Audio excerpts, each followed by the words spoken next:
오늘 우리에게 주신 하나님의 말씀은 로마서 4장 9절에서 17절까지 말씀입니다. 그런즉 이 복이 할례의 자에게냐 혹은 무할례의 자에게도냐? 무릇 우리가 말하기를 아브라함에게는 그 믿음이 의로 여겨졌다 하노라. 그런즉 그것이 어떻게 여겨졌느냐? 할례시냐 무할례시냐? 할례시가 아니요 무할례시니라. 그가 할례의 표를 받은 것은 무할례시에 믿음으로 된 의를 인친 것이니 이는 무할례자로서 믿는 모든 자의 조상이 되어 그들도 의로 여기심을 얻게 하려 하심이라. 또한 할례자의 조상이 되었나니 곧 할례 받을 자에게뿐 아니라 우리 조상 아브라함이 무할례시에 가졌던 믿음의 자취를 따르는 자들에게도 그러하니라. 아브라함이나 그 후손에게 세상의 상속자가 되리라고 하신 언약은 율법으로 말미암은 것이 아니요 오직 믿음의 의로 말미암은 것이니라. 만일 율법에 속한 자들이 상속자이면 믿음은 헛것이 되고 약속은 파기되었느니라.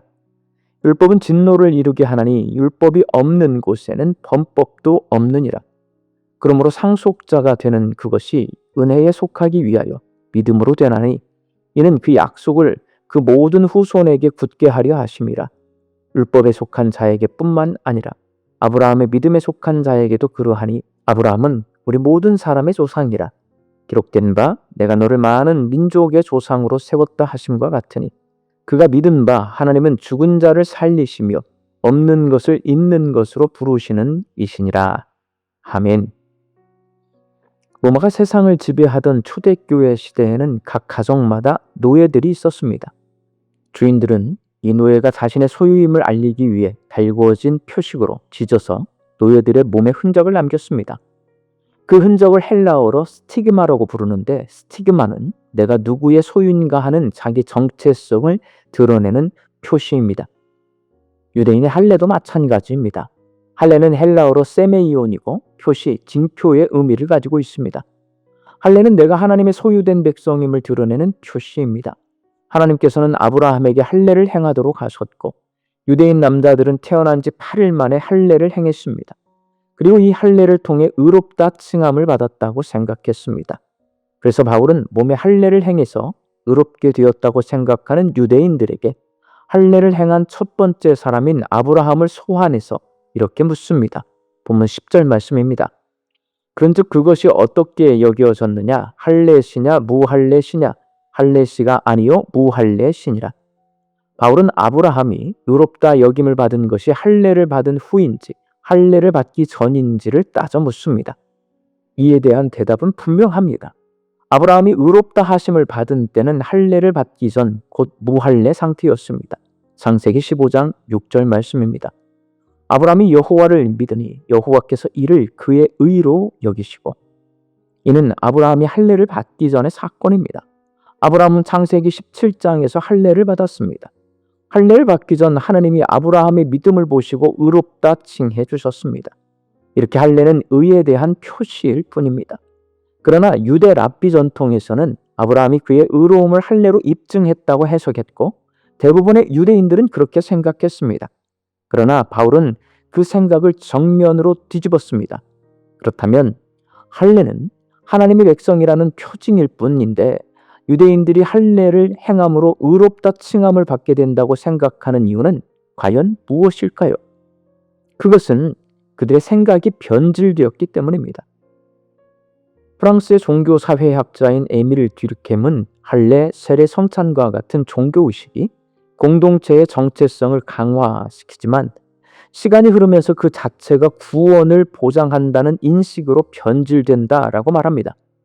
이는 유대인 공동체나 교회 공동체가 그 결속력이 강화되다 보면 다른 집단과의 구분을 강화시키기 위해 할례 받은 사람과 받지 않는 사람, 세례 받은 사람과 받지 않는 사람, 성찬에 참여할 수 있는 사람과 그렇지 않은 사람을 구분하면서 할례, 세례, 성찬이 마치 구원 유무를 구별하는 표시로 인식하게 되는 사회 심리적 현상이라고 합니다.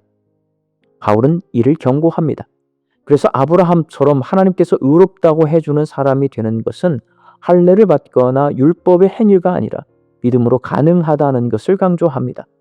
바울은 율법은 하나님과의 약속을 성취하는 것이 아니라 죄를 드러내는 것이 그 기능이라고 말합니다.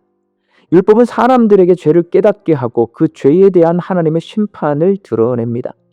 그래서 율법이 있을 때에야 비로소 범법이라는 개념도 생기고 그에 따른 하나님의 진노도 임하게 됩니다.